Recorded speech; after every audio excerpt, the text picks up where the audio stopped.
جب دعا کرو تو پورے یقین کے ساتھ کرو، یہ سوچ کر کہ میرا اللہ پاک مجھے لازمی دے گا۔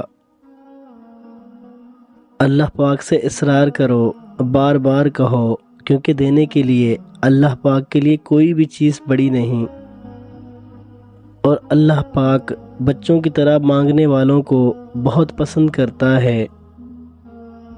اللہ پاک نے دعائیں معجزوں کے لیے ہی بنائی ہیں، ورنہ نصیب کا لکھا تو بن مانگے بھی مل جاتا ہے۔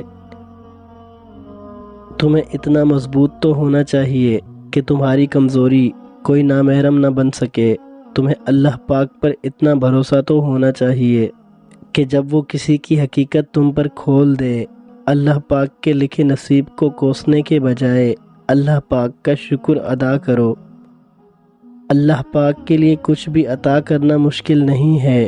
ایک دن اللہ پاک تمہیں ہر اس چیز سے نواز دے گا جس کی تم دن رات طلب میں لگے رہتے ہو۔ یا رب پاک میرا نصیب اس سے جوڑنا جس کا دل تجھ سے جڑا ہو۔ وہ پاک رب اگر درد ایسا دیتا ہے کہ ساری رات آنکھ نہ لگ سکے، تو وہ سویرا بھی ایسا دیتا ہے کہ آنکھوں کو ٹھنڈا کر دے۔ کیا پتہ اللہ پاک تمہاری دعائیں اس ٹوٹے ہوئے انجان دل کے صدقے قبول کر لے جسے روتے ہوئے تم نے ہنسایا تھا۔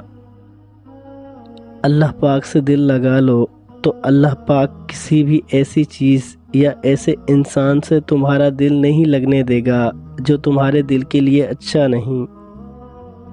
اللہ پاک صرف تمہارے راستوں کو موڑتا ہے، تمہاری دعاؤں کو نہیں۔ وہ اپنے طریقے سے تمہاری من پسند منزل تک لاتا ہے۔ تہجد کے سجدوں میں مانگی گئی چاہتیں اللہ پاک قیامت تک سلامت رکھتا ہے۔